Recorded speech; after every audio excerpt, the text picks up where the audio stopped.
बहुत बार ऐसा देखने को मिलता है, जो ज्यादा भगवान का पूजा पाठ करता है वही सबसे ज्यादा दुखी होता है, जबकि कोई नास्तिक आदमी जो भगवान को नहीं मानता, कभी पूजा पाठ नहीं करता, कभी संतों का संग नहीं करता, वह सबसे ज्यादा सुखी जीवन जीता है।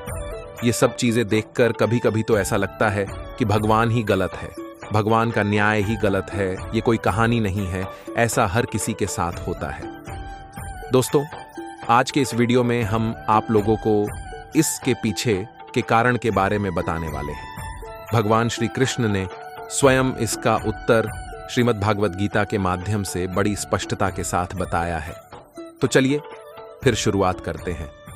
नमस्कार दोस्तों, कृष्णवाणी चैनल पर आप सभी का स्वागत है। अगर आप भी भगवान श्री कृष्ण के भक्त हैं तो कमेंट में जय श्री कृष्णा जरूर लिखें। तो चलिए शुरू करते हैं आज की प्रस्तुति।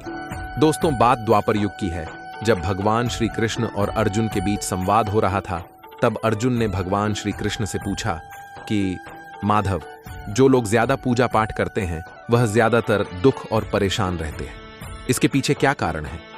जबकि जो लोग भगवान का नाम भी नहीं लेते, भगवान का स्मरण बिल्कुल भी नहीं करते और हमेशा गलत कार्य में लिप्त रहते हैं, इसके पीछे का रहस्य मुझे समझाने का प्रयास करें।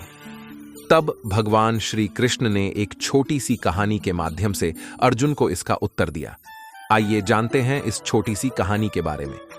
एक गुरु के दो शिष्य थे, दोनों ही पढ़े लिखो विद्वान थे। दोनों में फर्क सिर्फ इतना था कि एक भगवान को मानने वाला था और दूसरा भगवान को न मानने वाला नास्तिक था। एक ऐसा था जहां पर भगवान की कथा होती थी, जहां सत्संग होता था, जहां भजन होता वहां दौड़ के चला जाता और भगवान की पूजा पाठ करने लग जाता था। दूसरा शिष्य इन सब चीजों से बहुत दूर रहता था। वह शराब पान भी करता था, वेश्याओं के साथ नमन करता था। सारी बुरी आदतें दूसरे शिष्य में थीं। एक दिन क्या हुआ, एक शिष्य शराब पीकर अनाप शनाप बोलते हुए रास्ते में पैदल चलते हुए अपने घर को जा रहा था। अचानक उसको रास्ते में पैसों से भरा एक बैग मिल जाता है। उसकी खुशी का ठिकाना नहीं रहता। वह जोर जोर से चिल्लाते हुए सबको बताता है, मुझे आज पैसों से भरी बैग की थैली मिल गई, मेरा जीवन सफल हो गया। इन पैसों से अपने जीवन की आवश्यकताओं की पूर्ति करूंगा। वही दूसरा मित्र मंदिर से भजन करते हुए अपने घर को जा रहा था। अचानक उसकी पैर में एक बड़ी कांटे छुभ जाती है, रक्त निकलने लगता है। ठीक उसी समय दूसरा शिष्य भी वहीं पहुंचता है और हंसते हुए उसको बोलने लगता है, क्यों तुम ही हो ना जो सबसे ज्यादा पूजा पाठ करते हो, भगवान का भी भजन करते हो। क्या दिया तुम्हारे भगवान ने तुम्हें? मुझे देखो, मैं कभी मंदिर नहीं गया और ना ही मैंने कोई भी काम अच्छा किया। मेरे घर में भगवान का मंदिर भी नहीं है। मैंने कभी अपने घर में सत्यनारायण का कथा नहीं कराया, भगवान के सामने कभी माथा नहीं टेका। फिर भी मैं कितना संपन्न हूं, अमीर हूं। मेरे पास पैसों की कोई कमी नहीं है। सबसे ज्यादा सुखी जीवन में ही जी रहा हूं। अच्छे शिष्य को उसकी बात चुभने लगी। उसने मन ही मन विचार किया, हाँ, ये तो सच बोल रहा है। मैं कितना पूजा करता हूं और वह कुछ नहीं करता, फिर भी कितना सुखी है। इतना सोचते हुए वह अपने गुरु के पास चला जाता है और यही प्रश्न गुरु से करता है। गुरुजी मुस्कुराते हुए बोले, भगवान जो करते हैं अच्छे के लिए ही करते हैं। जिसकी जैसी योग्यता होती है उसको उसी के अनुसार फल देते हैं। अब तुम्हारे प्रश्नों का उत्तर तुम जानते हो।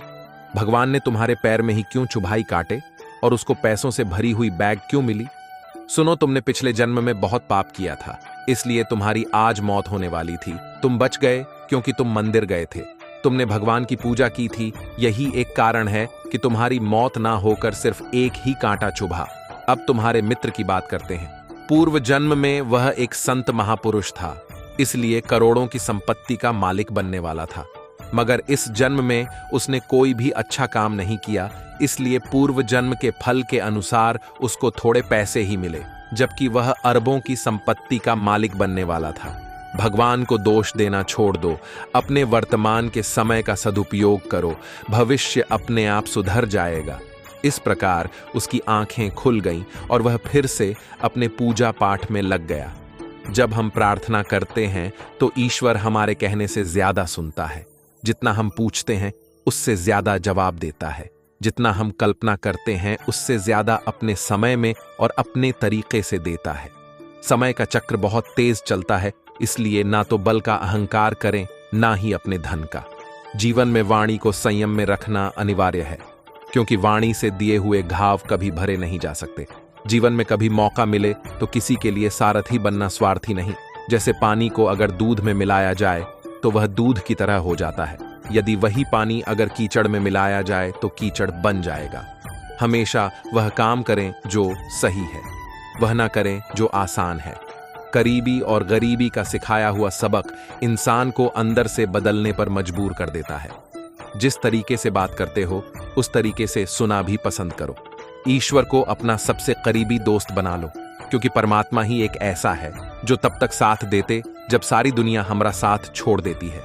ऐसे लोगों से दोस्ती बनाए रखिए जो आपको बेहतर बनाने के लिए प्रेरित करता हो, जो आपको अपनी जवाबदारी माने और आपका ख्याल रखे, जो आपको अपना समझे और अपना घर जैसा महसूस कराए, जो आपकी सहायता करे और आपको समझे। अमीरी गरीबी से इसका कोई लेना देना नहीं। रोने वाले महलों में भी रोते हैं और किस्मत में खुशी हो तो झोपड़ी में भी हंसी गुजती है। विश्वास में वह शक्ति है जिससे उजड़ी हुई दुनिया में प्रकाश लाया जा सकता है। विश्वास पत्थर को भगवान बना सकता है और विश्वास भगवान के बने इंसान को पत्थर दिल बना सकता है। किसी की यादों में घुट घुट कर मरने से बेहतर है सफल बन जाओ कि एक दिन आपको छोड़ने वाला पछताने लग जाए। कामयाब व्यक्ति की चमक लोगों को दिखाई देती है। उसने कितने अंधेरे देखे हैं यह कोई नहीं जानता। यदि सपने सच नहीं हो रहे हो तो रास्ते बदल लो, सिद्धांत नहीं। तो दोस्तों, आज के लिए बस इतना ही। उम्मीद करते हैं हमारे द्वारा दी गई जानकारी आपको पसंद आई होगी। अगर यह वीडियो आपको पसंद आई हो तो लाइक और शेयर जरूर कीजिएगा। अगर आपने हमारे चैनल को सब्सक्राइब नहीं किया है तो प्लीज सब्सक्राइब भी करिएगा। और हाँ, वीडियो को अंत तक देखने के लिए आपका बहुत बहुत धन्यवाद। जय श्री कृष्णा।